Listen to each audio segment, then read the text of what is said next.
So yesterday, after the show, yesterday's show was about kind of showing the respect to Alec Boehm, and we're talking about the psyche of the Philadelphia Phillies fan. But then on Monday, it was kind of like you just heard the open there. This is the last chance show. You're more in that time frame than I am, but I am with you of understanding where you're at. Yeah, with the age, I understand where you're at. The contracts that are coming up, movable pieces after this year. So it almost feels like to me the last hurrah for this core of the Phillies team. Not that they're going to plummet like they did the last time and go on a 10-year playoff drought. It's just this core, the core that we did Dancing on My Own with, in 2022, and obviously the fun year of 23 before the collapse in the NLCS. This core seems like it's the final year. And so yesterday you were pitching a topic, and I would like you to give that to the people, and then I'm going to follow up with another topic as well about the slog that the Phillies have constantly done over the last couple of years, including that Dancing on My Own team.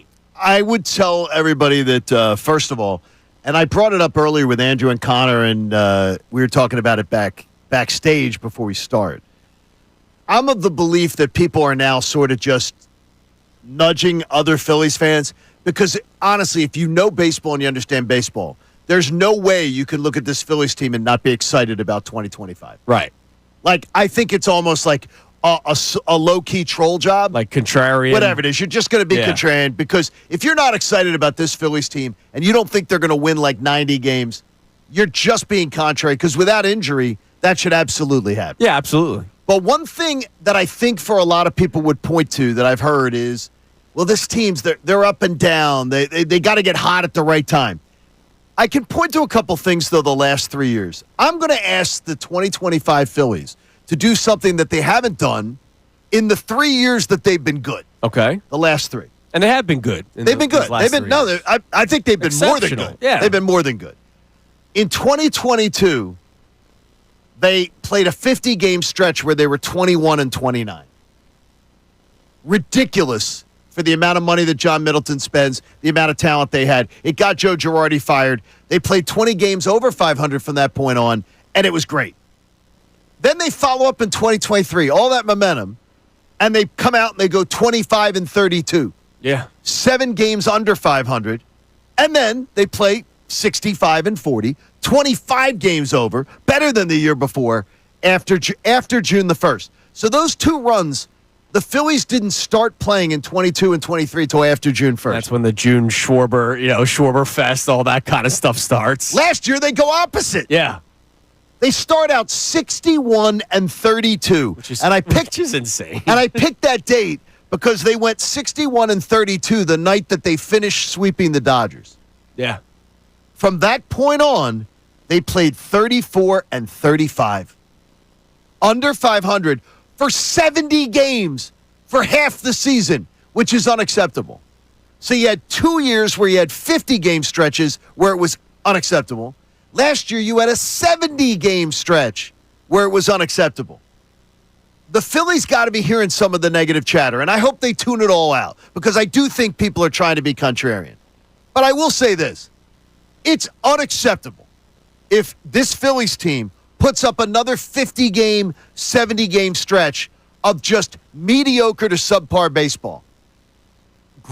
Kevin Long spoke to John Clark, and he talked about this year we just have to have our focus, and we have to have our consistency of how we do things. That points to 50, 70 games, 3 years in a row, a lack of consistency. Yeah. And I want to see this team just give me that. Right. Because I think if they give me that, they'll take all the naysayers, will be jumping back on, and they'll be zipping their lip. And those numbers that you gave, that's not that's just baseball. No, like it's not. A 10-game stretch where you go 3-7, that's just baseball. Right? I mean, the Dodgers at some point this year might go 500 over a 10-game stretch, even with that ridiculous all-star lineup that they have. That is just baseball. But those 3 seasons, 3 consecutive seasons, a World Series appearance, an NLCS appearance, and a 95-win baseball team, you're right. I mean, they had 3 consecutive years with like 2 to 3 months of subpar baseball for this team. For this team. Baseball team with the roster that they have, the pitching staff that they have, the money allocated that they have, as you mentioned, the bullpen that they have.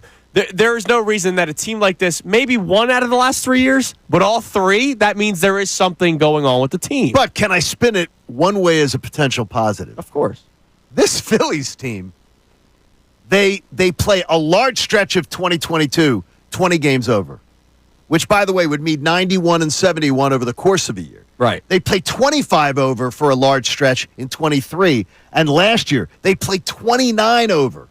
So this team is still great when they want to be, when they focus, when they do their jobs. And to me, that's a great thing, that you can have these 50, 50, and 70 game stretches over the course of 3 years, and you still manage to go to a World Series, an NLCS, and an NLDS. But that's why I think that's people... the positive in it, though. It is a positive, but it's also, you could spin it to the negative because people go, yeah, this team's streaky. So, and they are. But in 2022, they had their peak, right? The peak was getting to the World Series, and they kind of maintained that through the first half of that series, and then they had a deep valley when you get no hit in a World Series game. The valley of the second half of that Diamondback series where you come back home and you choke away that series. And last year, you didn't even have a peak in the playoffs, unfortunately. We have seen this team go ice cold. Now, it happens in baseball frequently. We have seen the best team going into the playoffs, or one of the best teams in the playoffs, fall pretty early on every single year. So that is just baseball. That is the unfortunate 5-game series in the first round of the playoffs. Like where the Braves were great in 22 and 23 and got smoked by the Phillies. Yeah, I mean, that not even happens. competitive. So it's interesting. Can the Phillies avoid that this year? They have the pieces to do. Thank you so much for checking out our content on the 97.5 The Fanatic YouTube channel. Hope you enjoyed the video. And remember, you can always be checking the playlist. There may be something you missed from one of our shows during the day that you want to go back and check out. So every time you like a video, like it, subscribe to the channel, and you'll have that great content coming to you every single day. You're greatly appreciated.